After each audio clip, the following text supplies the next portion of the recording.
C'est pourquoi, mon frère, dans ta vie, tais-toi devant ces choses.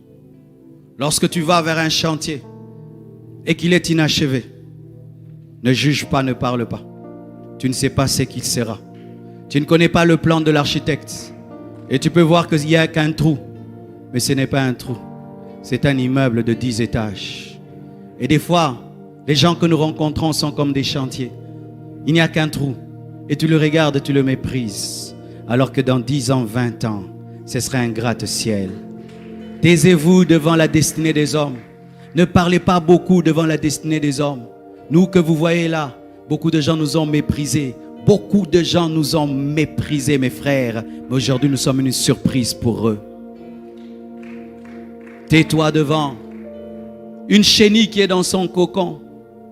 Quand la chenille entre dans le cocon, elle est atobe. Elle reste fixe. Elle est laide. Mais donne du temps. Il y aura la métamorphose. La chenille va devenir un papillon. Et certains au milieu de vous, vous êtes dans un cocon. Rien ne marche. Tu ne bouges pas. Tu es au même endroit. Financier, spirituellement, rien ne marche. Mais demain, tu seras un beau papillon.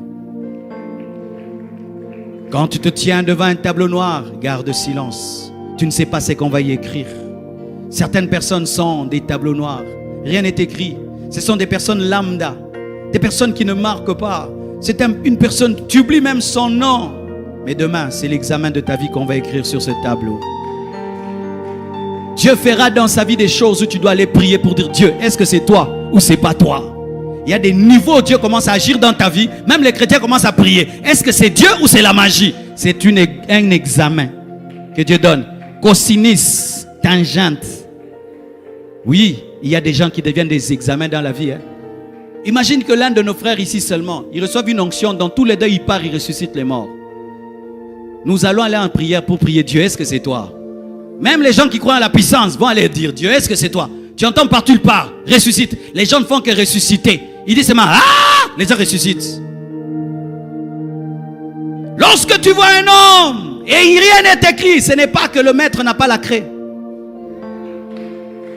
Quand tu vois un papier vide, ne te moque pas du papier vide. Tu ne sais pas quelle lettre on va écrire. Peut-être une recommandation présidentielle. Arrêtez de mépriser les hommes. Arrêtez de mépriser les hommes. Ne méprisez jamais un homme. Même les païens disent des fois à leurs filles: on ne se moque pas d'un homme. Même les païens disent ça. On ne se moque pas d'un homme. Parce qu'un homme aujourd'hui, il peut marcher avec des babouches, mais demain il devient ministre. C'est pourquoi même sœur, quand tu dis d'un homme qui veut t'épouser, ne l'insulte pas.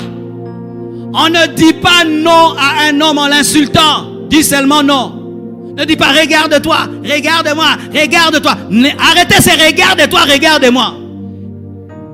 Il va te doubler un jour dans la pluie.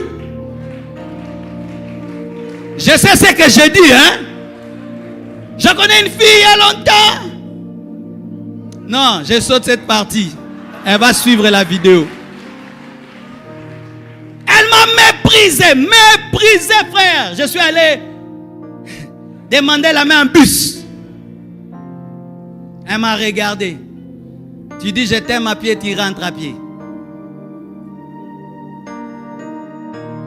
Ne méprisez jamais les hommes. Ne regarde pas ta vie pour juger un homme. Tu n'es pas Dieu. Ne te moque jamais d'un vase brisé dans les mains d'un potier. Ne te moque jamais d'un vase brisé dans les mains d'un potier. Tu ne sais pas ce qui va devenir un vase d'or. Si tu pouvais regarder Pierre en train de renier Jésus, quel futur tu allais lui donner? Tu allais dire: zéro, il n'y a rien ici. Mais Jésus voyait, même derrière le reniement, que cet homme sera prêt à mourir pour moi. Il n'a pas pu mourir pour moi parce qu'il n'avait pas le Saint-Esprit. Quand il aura le Saint-Esprit, Pierre mourra pour moi. Il m'aime beaucoup mais n'a pas la force. Je lui donnerai la force. Ne te moque pas d'un homme qui est tombé dans le péché.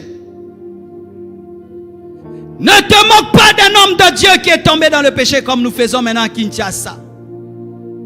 Tu ne connais pas quand est-ce qu'il va se repentir. Et c'est que Dieu va lui dire. Vous aimez les épîtres de Pierre? Mais Pierre a renié son maître. Il a dit qu'il ne le connaît pas. Ne te moque pas d'un frère qui traverse des moments difficiles. Tu ne connais pas son histoire avec Dieu. Ne te regarde pas pour juger un homme. Il se peut qu'il sera plus grand que toi. C'est pourquoi tant qu'un homme ne s'est pas tenu debout, ne dis pas que tu es plus grand que lui. Tu peux être debout, l'autre est assis et tu penses que tu es plus grand que lui. Non, il est assis, il n'est pas debout. Lorsqu'il va se déployer, il est plus grand que toi. Ne te moque pas quand tu ne comprends rien. Et même si tu comprends, il y aura toujours des choses que tu ne comprendras pas. Ils se sont moqués de Jephthé parce qu'il avait de mauvaises origines. Mais ce qu'ils ne savaient pas, c'était lui leur juge. C'était leur roi. Parce qu'en ce temps-là, Dieu n'établissait pas encore des rois, c'était des juges. Celui qui était le fils de la prostituée, c'est lui que Dieu avait choisi pour les sauver, les protéger, les défendre. Mais ils l'ont jugé selon des hommes. C'est pourquoi dans l'église, nous devons vivre dans le respect. Moi, j'ai appris à respecter les gens à l'église, mes frères. Ça fait 23 ans que je suis pasteur et ça fait maintenant plus de 31 ans que je suis chrétien. Je crois bien. 31 ans. J'ai vu des frères à l'église qui venaient étudier à l'église. Ils n'ont pas de maison.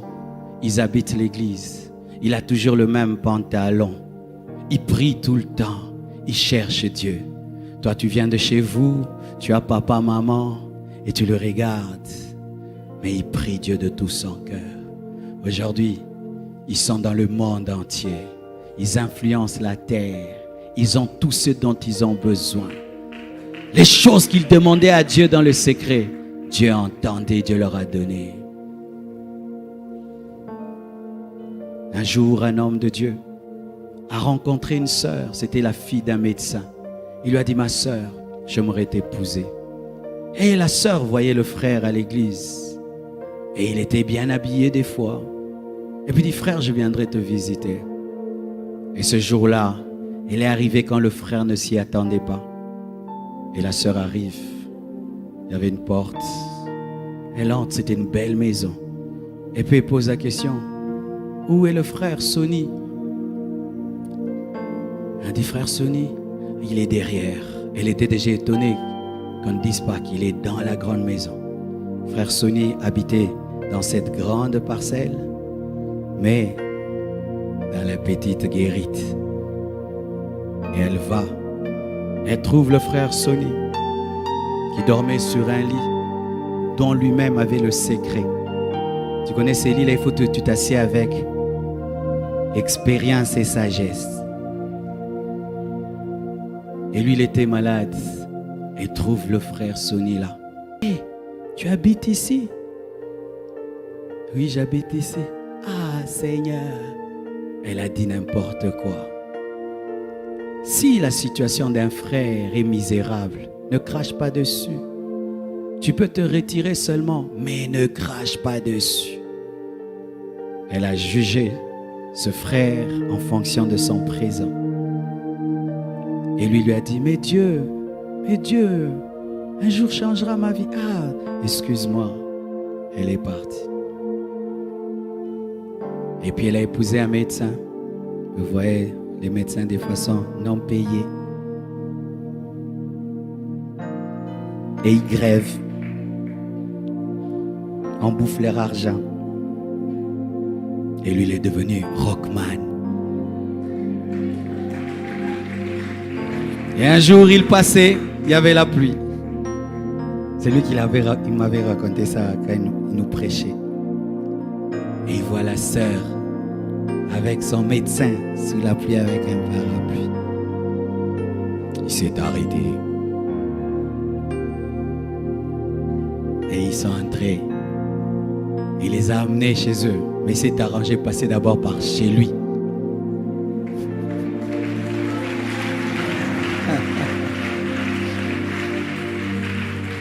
pour qu'il puisse sécher. Et le monsieur était loin. Et la fille est venue et lui a dit, je comprends le verset qui dit que tu perdras par ta faute ton propre héritage. Elle a dit ça. C'est pas que j'encourage les frères, t'as rien, tu cherches une femme. Non, ne changez pas mon message. Ne changez pas. Lui, il avait un ministère déjà. C'est pas que t'as rien là et puis tu veux, non. Il avait déjà un ministère, mais il était au début. Au début du ministère, mes frères, je transportais les bancs. J'achetais les bancs à Montbélé. Dans la boue, j'allais au marché acheter une chaise en plastique. J'habitais des maisons dans lesquelles il pleuvait, dans lesquelles il y avait des gros rats. Je restais devant un arrêt de bus jusqu'à 23 heures pour trouver un taxi où nous serons à 2 devant. Certains, en voyant ça, m'ont méprisé, mais d'autres ont vu qui je serais. Ne vous moquez jamais d'un homme. Jamais d'un homme. Parce que là où tu es, pour toi, c'est le top. Mais l'autre va commencer là où il est ton top et va dépasser ça. Chaque homme est un point d'interrogation. Chaque homme est un mystère.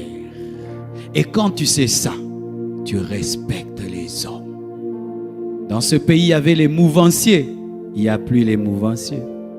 Il y avait les rôles changent. Les rôles changent. Même vous qui avez le pouvoir, soyez humble. Que tout le monde soit humble. Que Dieu vous bénisse.